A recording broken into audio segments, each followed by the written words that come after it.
Happy Wednesday, everybody. Welcome to the Brownwood Lions Coach Show here on KOXC. I am Derek Stuckley, along with Brownwood Lions head football coach, athletic director Sammy Burnett. Coach, how are you doing on this Wednesday? I'm doing well. How are you doing? Well, I'm kind of struggling. I'm used to us talking football today, and Yeah. unfortunately, we don't have any football to really talk about for this season. Right. But I guess we can talk about it. I've been saving this. I'm sure some people have seen. There are some realignment rumors for the next 2 years that have Brownwood going down to 4A Division II. Yeah. So do you have any thoughts on that? Well, it's like I've said before, you never know what the UIL is going to do. They sent out numbers yesterday, which were snapshot numbers, which were sent out by the schools on October the 27th. And what they do with all those, they combine all those and they start breaking them into, break down how many 6A schools they're going to have, 5A schools, and all that kind of stuff. So that's where they start there. They sent a email out yesterday so schools can confirm their numbers before they sent out their realignment. They said the earliest that realignment would be sent out would be Friday. So I'd anticipate, unless they have a bunch of changes, schools calling in or submitting changes to what they first submitted, that they'll probably have it worked out already. But I would assume that Friday we would get it. If not, it's probably going to be Monday or Tuesday. And looking at some projections from Carl Padilla and Matt Stepp at Dave Campbell's, the projection is the cutoff for Division II to be 990. We're at 960. I saw one projection to where it was 955. So if you look at it, we'll be one of the bigger 4 Division II schools, or we'll be one of the smallest 4 Division I schools. So, like I said, you never know, but the thing that you look at is the number of schools and the way they mapped it out. The guys that are guessing, you really guessing when you're talking with UIL, because they don't let anything out until it's their time. But the numbers match up like they've been in the past. And when you have so much growth with the 5A and 6A schools in the metropolitan areas, that's what's bumping that number up.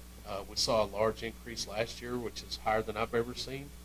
Usually sometimes it's 0 is the move. Sometimes it's 5 people, 10 people. I've seen it as much as 20, which is big. And now you're talking last year, I think we jumped 60. So I can understand why that's happening, because you're having a whole lot more larger schools, and they're having to balance out each classification. So it's still a guess. The difficulty with that is not knowing where you're going to be for Division I, for Division II. For us, is finding games, and as of right now, I don't have any. I've reached out to a lot of people.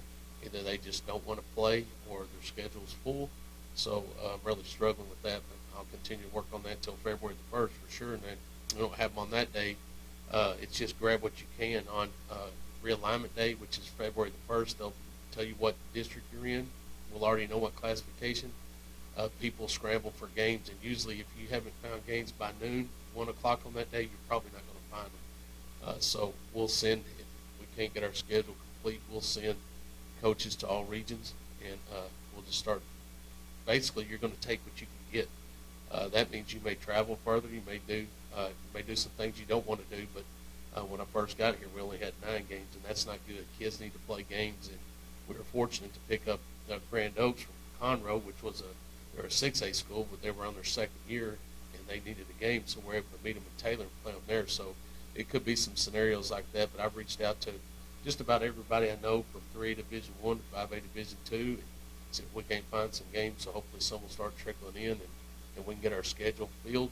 The projection is for us, if we go for a Division II, we'd be in the district with Brock and Graham and Glenrose and Mineral Wells and Benbrook, not Benbrook, Godly. So that would be a 16 district, which would mean we'd need 5 games, and that's a pretty stout little district there. I think from projections, if you look at that, if you could make it through your district, well, you got a good chance in the region. So, and what's neat about the thought of going for a Division II for us is, and this is why I relate to people. I mean, look at Glenrose.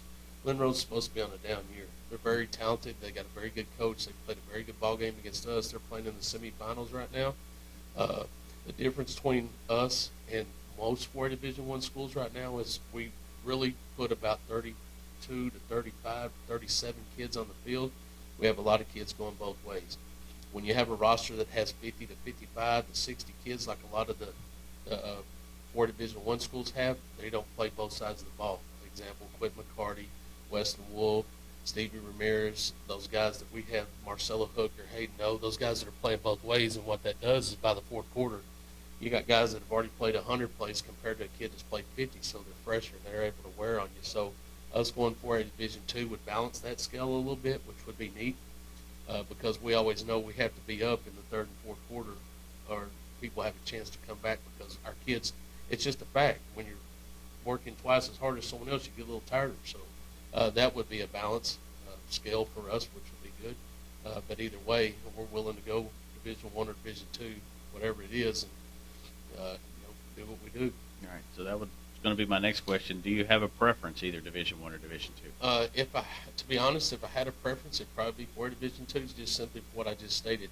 It gives our kids a little better playing scale when you're matching up rosters. When you have 35 and someone else has 35, that's a lot better than playing someone that has 60 or 55. It makes a big difference when you're able to put kids on. We got kids that play offense, defense, and special teams, and many times we play teams that, unless they're running back or receiver is on a kick return or something, they have offense, they have 11 on defense, and they'll send 11 more out for special teams. So the only way we're able to do that is when we get to the playoffs and we move up some sub-varsity kids that are able to play on special teams, which allow us to give some of our other kids a break. But for us, it would balance out the scales just roster-wise would be the benefit for us. But you look at it, China Springs is probably dropping, La Vega's dropping, you got Carthage, you got Gilmer, you got Silsby, you got Belleville, you got Seminole. There's plenty of good 4A Division II schools out there that can compete with anybody in 4A Division I. So it's not really a drop in talent; it's just a drop in roster size. Right. As far as travel goes, for those concerned about travel, if these projections hold out, it'd also be an easier travel district. Yeah, it would be a lot closer travel district for us. Everything's based in the Metroplex. It's sort of like it was when I was in school, but it was Crowley and Everman and Mansfield and Stephenville and Joshua, and those schools are all 5A and 6A now, so they're gone. But it'd be sort of similar travel because you head towards the Metroplex. You never know, they could move us to District 2 or District. It wouldn't be District 1. We could go District 2 and be out there with Greenwood and Monahans and all those. You just never know. And like I said, the projections that are out now are just educated guesses. You never know what the UIL is going to do. Sometimes it'll just be as shocking as it can be, and sometimes you're pretty close to what their projection may be. So we'll see whenever they release the alignment. That'll give us a good idea, and then after that, you just got to wait till February the 1st. It's like the New York Stock Exchange. Once they post it, everyone's grabbing packets or running to get packets or posting games on the board, and the rooms are full and people are just coming to you. You don't even know where they're from. They're like, "Do you need a game?" You're like, "Where are you from?" Mm-hmm. So it's really hectic working that out. And then once you do get your schedule set, the most difficult thing there is to try to balance your schedule where you have as many home games as you do away games. And sometimes, as we well know, the last 2 years, we weren't able to balance that schedule. So we played 4 home games in 1 year, and then this year we're blessed to play 6. So and playoff games. So that's very difficult to do, is to match up your schedules to where you have home and away like you wanted to. So and then if you go in a bigger district where you don't need as many games, sometimes it's difficult because you have to draw for where your open week is. You have to try to find games with someone else that has the same amount of district teams so that you can match up a game where you don't have 2 open dates. So it's not very easy, and I know that us having success the last 2 years is deterring people from playing us, which I understand that. People have to do what's best for their programs, but we got to have games. So if anybody's out there listening and you need games, give us a call. We'll take anybody right now. I guess one thing that would help, but you don't really see it in this classification anymore, is the old 8-team districts. Right. You don't see that hardly anymore. So, there's opportunity for the Fort Worth schools and things like that to be in 7 and 8-team districts, and then you get down towards the Houston area, and I've seen them as much as 9 and 10-team districts where every game you play is a district game. I think the UIL is trying to balance that a little bit, because you take a team that's got 9 district opponents, every game is extremely important, and you can be out of it before half your season's over. So it sort of balances the scale when you have a team that has 5 or 6. There's sort of an advantage there to get to the playoffs. So I think they do their best to try to balance out the districts as well. Looking at the projections, there's a 4, 5, 5, and 6-team district in Region 1, and we'd be in the 6-team. I could see them trying to balance it to where it'd be 5, 5, 5, 5. So you never know, but they'll do the best they can to everyone thinks the UIL's against you. They're not. They're really for you. They're trying to do everything they can for your school to help you out in every way they can because they're for kids. So they'll do the best they can. We just got to go with it. Yeah, and cutoff numbers, since they've started doing this, will definitely be before Christmas, maybe by the end of the week, and then the rest will come out February 1st. Absolutely. All right, well, let's shift gears a little bit. We had some basketball action last night with the Lions and Lady Lions. The boys traveled to San Angelo Lakeview. They dropped that game. I talked to Coach Parker this morning. I caught him on the fly. Just said they had trouble scoring last night. I know they got the football guys that are playing basketball now, which sort of breaks my heart to see them on the court right now, but it is what it is, and I'm excited for them to get to go to the next sport and go out there and help the guys that are already in basketball and become successful, but it's going to take them a while. Number one, cardiovascular conditioning is totally different in basketball than it is in football. They got to get in quick court shape where they can go up down the court. They got to work on their skills in shooting and that kind of stuff and learning the offense and defense, and they'll pick it up quickly. So hopefully by the time they get to district, they'll be raring and ready to go. On the girls' side, they're just continuing good things. They played Coleman last night. It was a close ball game early. I mean, both were having trouble scoring, and then we sort of got hot, started hitting some threes, sort of took over the game in the second quarter and held it throughout the rest of the game. But, I mean, those girls play hard. She's able to platoon her girls and just put 5 on the court and put another 5 out there if she wants to. All playing really well. And what I like about them is they play physical and they play fast. I mean, they're running and gunning, and they play great defense. So it's nice to see. I'm happy for Coach Hort. She's had a couple of down years where she didn't have some height and some size that she needed maybe to work in the paint and match up with some of our district opponents. But we have a couple of girls that are doing extremely well in the paint. She's able to she's able to force the ball inside and get some points there, but she's able to shoot the ball on the perimeter. So it's nice to see, and congratulations to those girls because they're working hard and they're excited. I talk to them. They're smiling. They tell me how they did that night and how many points they scored. It's nice to see them having fun and having success, so congratulations to them. Yeah.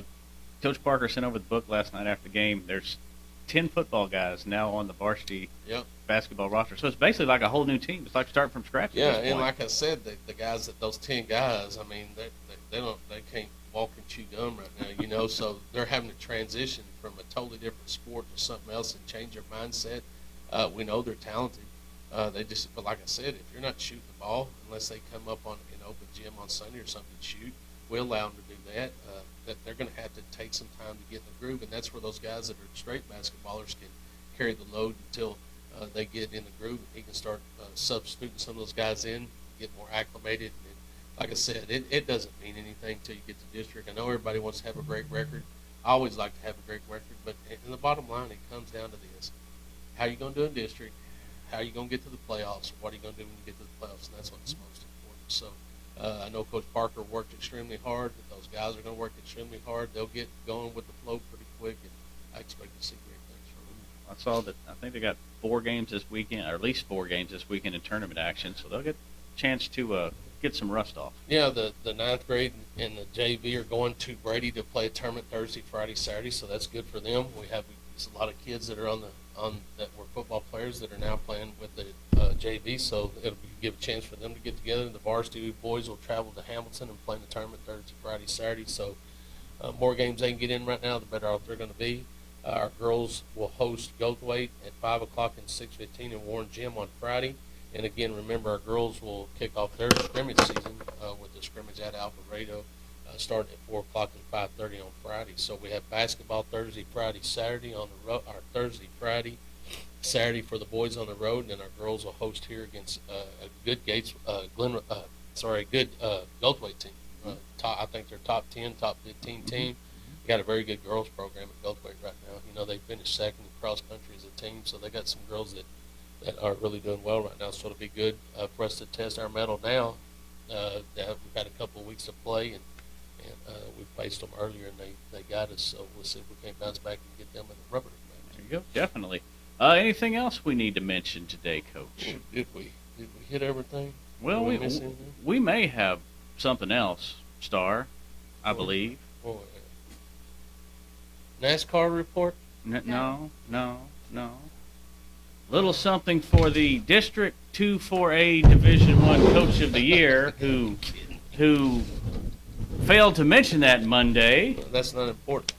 Well, it might be to some people. A little something for you. Oh, some smoked Gouda, which is my favorite cheese. And some sparkling grape brew. Well, thank you grape very juice. much. Yes, a little cheese and sparkling grape juice for the very sophisticated Sammy Burnett. Well, I appreciate that. I will enjoy every bit of that. And I forgot to bring your cheese today because I did bring y'all some. I did smoke y'all some cheese, but I will get it to you. It's by okay. tomorrow. You almost forgot the whole show today. I know it. I was busy trying to find games. I'm sorry, but I've been busy It's trying okay. to find. It's perfectly trying to find fine. football games.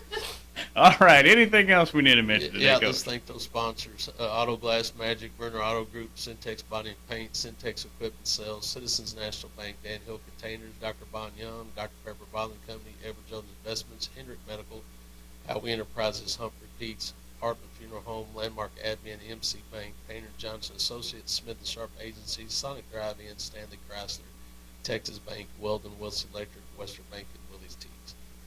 All right. We will be back here Monday on the Brownwood Lions Coaches Show on KOXE, KOXE.com, and the KOXE app. Have a great day, Brownwood.